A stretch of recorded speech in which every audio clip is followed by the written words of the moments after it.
Just because billionaire owners have locked out millionaire players does not mean that Blue Jay fans should be locked away from Blue Jays news. That's why I'm here on the On Fek Circle, and that's why it's presented by JaysFromTheCouch.com, your source for quality Blue Jays news and happenings. I'm here every other Tuesday, at least for now, at 6 p.m. Eastern Time on the Jays from the Couch YouTube channel. It is not the only program that is on the Jays from the Couch YouTube channel. There is Sunny Side of the Dome, hosted by Karen Suter. That's every other Thursday. So Karen gets a break this week. She'll be back on next Thursday, 6 p.m. Eastern Time. And of course, there is the cradle of Blue Jays podcast civilization, the Jays from the Couch radio podcast, 280 episodes strong, that is hosted by our editor and founder, Sean Doyle. You should never miss it.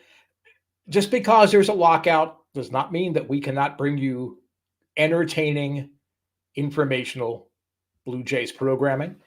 We have fake news, which always lightens the mood. We've done things like game shows and trivia contests. If you still want to know about the Blue Jays, whether it be history, whatever it is, make sure you tune into the Blue Jays the Blue Jays. Well, it should be the Blue Jays from the Couch, but it's the Jays from the Couch radio podcast, and that is available anywhere you get your podcast, in addition to streaming live on YouTube, on Twitter, on Facebook. I am the madman across the border, the feckless wonder Steve Fek, your host for the next 30 minutes or so of Blue Jays news. Now, news does not always need to be, it's a breaking story.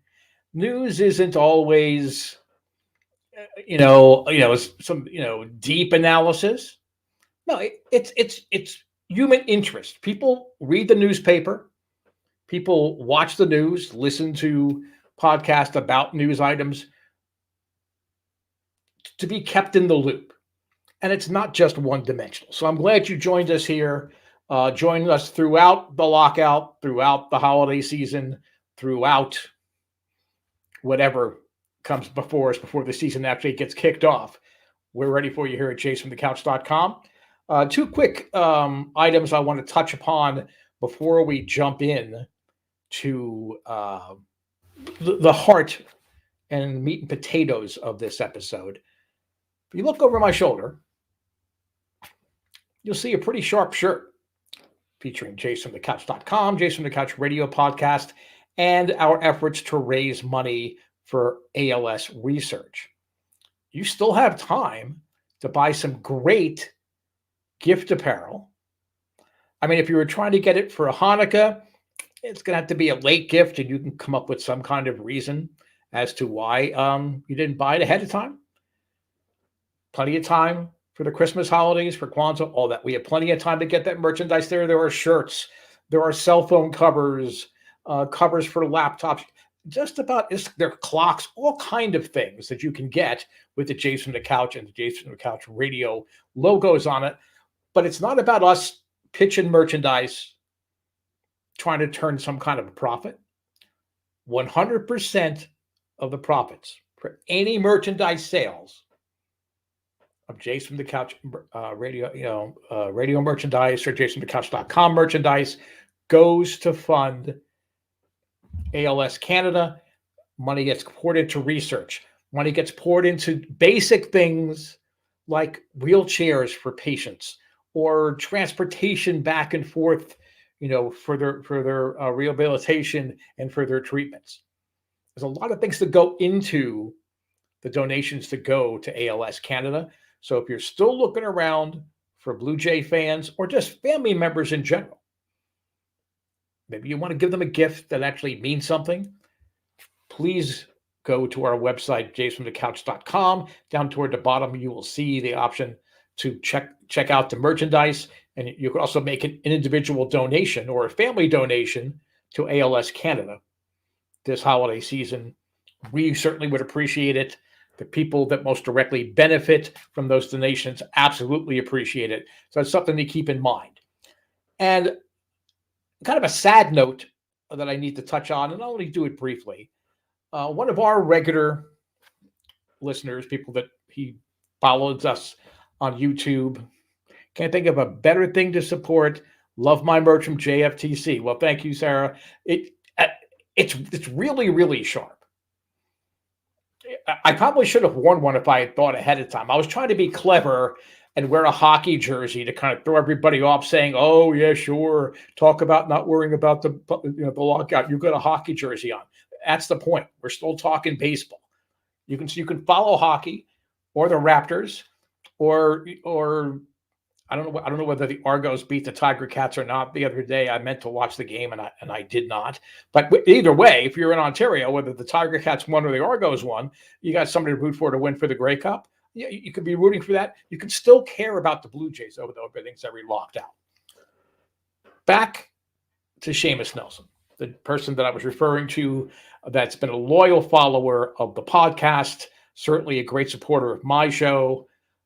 He and a group of people in North Tonawanda actually watched this show live in the bar during happy hour. I know that's hard to believe for some of you that I could be part of a happy hour, but it's become a tradition for them. Seamus passed away this past week. It was sudden. He did have a health issue that came up. There was some complications from the surgery. They're going to do a little memorial that I've been invited to be part of. And I mentioned this not to raise money for donations or whatever, though if you want to send something to the American Heart Association in Seamus Nelson's name, that's great. We're more than just writing articles and sharing our opinions, or at least in my case, babbling on and ranting and raving on a weekly show. We appreciate every single one of you that sends a question during the live stream, that leaves comments, whether they're positive or negative, on our website, on YouTube, on Twitter, on Facebook. We appreciate every single one of you. So when we learn of the loss of one of you, it makes us sad. It does truly affect us deeply. Now, I tend to be more of the ugly American on Jays from the Couch. It's just my natural personality, I guess. I don't mean to offend people or get people upset. I often do. But that does not mean that if I learned that one of the people that might be questioning my parentage was sick or was in trouble, that I wouldn't do everything I can. And of course, Sean Doyle, our senior editor, also wants to share his deep sadness that they have had sort of a interactive, friendly stream of consciousness via YouTube comments, if you will. I think all of us. I know Karen Suter certainly was saddened to hear that he had passed away. He had just participated, in her last Sunny Side of the Dome. You guys matter. These shows are for you. Yes, it's the Jays from the Couch radio podcast. Yes, it's the On Fek Circle or Sunny Side of the Dome with Karen Suter. Yes, we are the people that are taking center stage, if you will. But ultimately, we're doing it to interact with you, for you. So please do keep, the family and the kids and the amateur baseball organization Seamus was involved with, in your thoughts and prayers. It is a sad time, especially around the holidays. But for Seamus's friends and all, please know that Sean and Karen and I and all of the Couchers feel the loss as well. And you'll be missed, but we're going to make you proud with all the shows going forward. Okay. So, as I touched upon briefly, yes, there's a lockout. You can't see your favorite players, avatars on MLB.com. You can't have players on guests on MLB Network or other things. There's all sorts of legal ramifications, at least here in the States. This strike is going to be governed by the National Labor Relations Act of 1935. It is the act that was invoked to end the player strike in 1994/95, and basically the outlines of this National Labor Relations Act here in the States have had a big impact on how previous lockouts have been decided. But it's not just who the Jays is going to sign.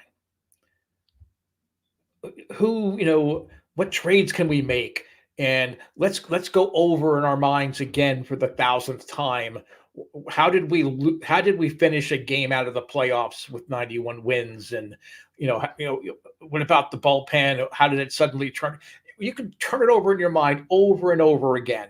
And in many ways, that's what we do here at JFtC.com, on my show, on Karen's show, on the multitude of just splendiferous articles that are up at JFtC.com all the time. That's what we do, but there is more to that. We don't just break down every little bit of minutia about the season, about how the roster's shaping up, arbitration awards. There is all that, but there's more to Blue Jays fandom than just that. There is a rich history of Blue Jays events and signings and trades and players and managers. It's a relatively short time frame compared to many other ball teams, like the Yankees and Red Sox have been around longer. The Orioles have been in Baltimore since 1954. They were the St. Louis Browns before that. There's all of that, but so much has happened since 1977. So there's plenty of things to focus on and talk about. And the primary thing that I wanted to talk about in my 2 years that I have been part of JFtC.com, other than firing Ross Atkins and Charlie Montoya. That's probably the thing I'm most famous for. But the thing I've always wanted to talk about is Dave Stieb. Many of you are too young to have actually seen him pitch. Certainly in his prime. Many of you missed out on his prime. It's not your fault. You just weren't not as old as I am. You weren't born when he was in his prime. But Dave Stieb is the greatest pitcher in Blue Jays history. No one's close. I know for some of you, for the more younger fans, Roy Halladay, he's in the Hall of Fame. How can you say that? I don't know. Roy Halladay is a great story. Roy Halladay was a great pitcher. He pitched for some middling, mediocre Blue Jays teams. He didn't really shine in the spotlight in many ways till he got to Philadelphia. But that's not his fault. Dave Stieb was probably the best pitcher in the 1980s. Now, statistically, and professional analysts will talk about Jack Morris being the best pitcher of the 80s. And when you look at win totals, ERA, total strikeouts, things like that, theoretically, Dave Stieb is the second best pitcher of the 1980s. And we're talking about Roger Clemens started his career in the 80s. Doc Gooden started his career in the 80s. There were a lot of really great pitchers in the 1980s. Nolan Ryan was still around. None of them sniffed, the heights that Dave Stieb did. And Jack Morris. But we're focusing on Dave Stieb right now. Stieb, 7-time All-Star. Led the American League in ERA in 1985. He was drafted as a two-way player. When he signed, he was drafted. He was an All-American center fielder out of Southern Illinois University. Blue Jays management promised Stieb that he would get a shot to be both an outfielder and a pitcher. He only started pitching, in relief, really, when he was, at Southern Illinois, about halfway through his college career. He couldn't hit. Story of many, many pitchers. They just couldn't hit. And he was the first to admit early on, I'm probably not going to make it to the majors as a hitter. Had a great throwing arm in the outfield, from what I understand. But 13 months after he was drafted in 1978, he was in the starting rotation for the Toronto Blue Jays. The 100-loss 1979 Toronto Blue Jays. Made 18 starts. I immediately was intrigued by him because he replaced the guy that brought me into Blue Jays fandom. That was Mark Lamongel. I've talked a lot about him. He went to the same high school that I did. I followed him when he was drafted by Detroit, when he went to Houston, when he came to the Blue Jays, and famously asked, do they speak English in Canada? Actually, he said, do they speak American in Canada? They didn't say speak English. Do they speak American in Canada? So he did not get his rather poor career in Toronto started off right away. But so Steve, literally with not even a full year as a pitcher, was up and was a regular in the rotation in 1979. He was a prototype power pitcher. You had a lot of those in the 80s, 70s, 80s, early 90s. You had those truly dominating power starters. His best pitch, though, was a slider. Had a late break to it, and for right-handed hitters, it was virtually unhittable. He had 4 pitches that he could throw for strikes when he needed to throw those pitches for strikes. So he is an old school horse of a starter. His career probably ended briefly because he was pitching 230, 240, 260, 280 innings in a year by the time he was 24. And he wasn't even a full-time pitcher until 1 or 2 months into his minor league career. So this is a guy that really knew how to pitch. And he was nasty. Nasty stuff, nasty demeanor. Early in his career, he was kind of famous for yelling at players that made errors or stupid throws. He mellowed a little bit as he matured and was around a little bit more. So you could say, oh, well, that's kind of a knock on him. But he was just an unbelievable pitcher. He hurt his shoulder in 92, and he was done. He was done. He did get a World Series ring because he meant that much to the franchise. Dave Stieb was the Toronto Blue Jays. George Bell, terrific hitter. Dangerous hitter. Jesse Barfield, tremendous outfielder, good hitter. Willie Upshur, Lloyd Mosby, terrific members of those early Blue Jays. The Blue Jays teams that developed, one had a winning record for the first time in 84, won the AL East in 85, and then tried to finish ahead of their manager, Jimmy Williams, but Jimmy Williams was a bad manager, so it was kind of hard to do. He reinvented himself and he had a really serious shoulder injury. 5 years after he last pitched in the majors, before he was released by the Jays, he came back in 1998, tried to be a reliever. He pitched in 19 games. He won a game as a starter. He had 3 starts. He won a game as a starter, picked up 2 saves. They thought they could morph him into a closer, even though by now he had totally had to reinvent himself, kind of like Frank Tanana did. And it was all breaking stuff. He had 4 or 5 different types of breaking balls before he retired. He realized, okay, you know what? I gave it my best shot. I'm done. Fierce competitor. What I love, he was not afraid to throw at people. And I know some of you are like, oh my God, how can you say that? Oh, you are just so, that That's been part of baseball forever until political correctness seeped into the game and kind of watered it down. You threw at people. Even at the amateur level, you threw at people. You know, in Little League and Pony, I didn't pitch all the time. But if they were running up a score or guys were showboating, if I came in to pitch, everybody in the league knew I was going to hit somebody. That was part of the game. And that's what helped make him so feared as a starter.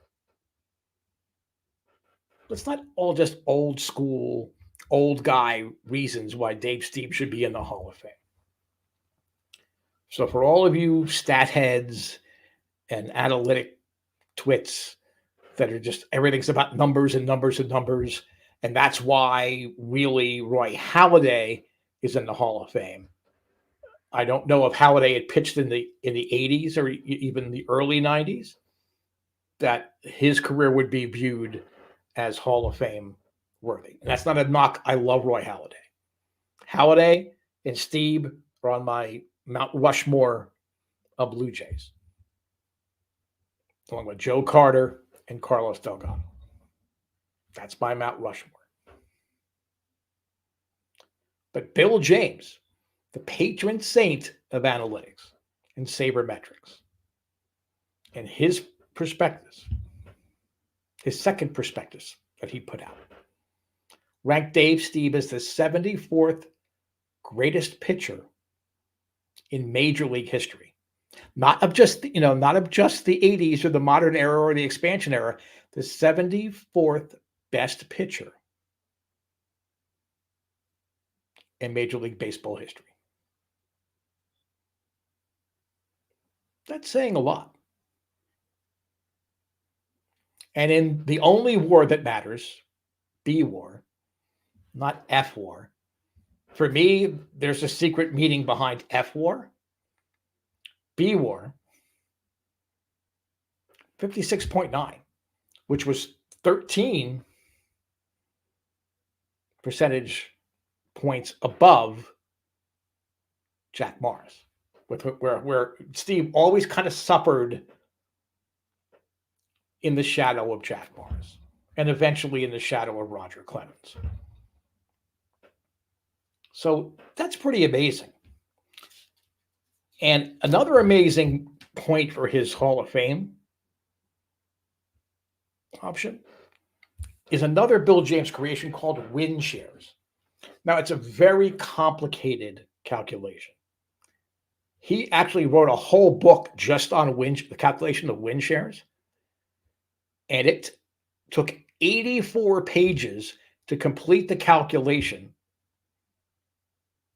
standards for win shares. But Dave Stieb, for his 4-year premium peak, 1982, 1983, 84, and 85. 82 and 83, teams were better, but they weren't contenders. They weren't winning teams. So only 2 of those 4 were winning ball clubs, 85 being the pennant winning. He had the highest win share in the American League, including, for the 80s there, including Morris and anybody else you want to throw in there for the American League. He had a higher win share, and that's basically, it's a number that gets assigned to a player's contribution to a team's total wins. Okay. In that 4-year span, he had a higher win share than Sandy Koufax did in what almost everybody will tell you is perceived as the greatest 4-year span by any pitcher in the modern era, or at least from post-World War II. So we're talking 63, 64, 65, and 66 Sandy Koufax, where everybody, from New York and Brooklyn or that are Dodger fans will always say Sandy Koufax. genuflect, all of that. Dave Stieb had a significantly higher win share than Sandy Koufax did during those vaunted 4 years. That's pretty impressive. So my thanks to Keegan Matheson, too, because he and all of the beat writers for MLB.com, they have to fill things that they were all asked when they were doing the Hall of Fame voting last week, what 5 Blue Jays should make the Hall of Fame. Dave Stieb was at the top. And honestly, the other 4, I don't know that they're worthy. And I love Carlos Delgado. I don't think he's a Hall of Famer. Tony Fernandez is not a Hall of Famer. I forgot the others that Keegan had listed, but they're not Hall of Famers. I think Sean Green might have been one, but he really didn't have a long Blue Jays career. Thank you, Gordash, for that. So, what do you say? Think about it. Go back and just look. You've got time now. You're not having to check to see what the latest rumor is. You don't need to worry about what fake Twitter account might be posting information up, or what JP Morosi's throwing at the wall this week to see, hey, it might happen. Yeah. I mean, you gotta give Morosi credit. He throws so much stuff out there. Something's gonna have to come true. But look at Dave Stieb. Look at the numbers that Dave Stieb put up. And remember, he was averaging not just 200 innings, 220. I think 280 was his high. His arm literally just fell off. It wore down. But he was a team first guy. He always took the ball. He hated to come out. And he played really for, even though his win totals, I think, was 176, doesn't seem that impressive. But during a similar time, Stieb with Toronto and Morris with the Tigers during that time there, he was only off by about 20, 25 wins. Actually had more strikeouts. Dave Stieb is a Hall of Famer. So these are the kind of topics that I'm going to talk about on the On Fek Circle, that you'll find articles on JFromTheCouch.com. Ideally, we're going to kick around a lot of fun things, on the podcasts and in articles, on the website. All is not lost. Okay, all is not lost. There's a lockout. There is a freeze. Now, if you want to be concerned that terms of the CBA that we talked about last week, or that frenzy of activity that's going to happen when the lockout ends, probably after the Super Bowl, probably February 14th, that'll be our Valentine's gift, end of a CBA. Rather a new CBA, end of a lockout. Okay, you can do that. Because, Ross Atkins works better where he can be methodical. He can really plot out his next moves. I don't know that he is someone. He is great at negotiating, securing free agents. I will give him that. He has done a good job at free agency. I do worry on the trade market type of deal and that kind of condensed schedule, but we'll see. We'll see how that works out. Now, I'm almost out of time. I did want to talk about Seiya Suzuki a little bit. I understand that he's an outfielder. He's a terrific outfielder. I actually am one of those people that actually add to their cable bills and their streaming bills to watch Japanese baseball and Australian baseball. I love doing that. The winter leagues. We'll talk about that, I think, in maybe the next On Fek Circle. I'm going to have an article about it up on JFromTheCouch.com. Please do tune in every Tuesday, 6 p.m. Every other Tuesday, at least for this time being, on the YouTube channel. Of course, there's the podcast every Monday, 6 p.m. Eastern time.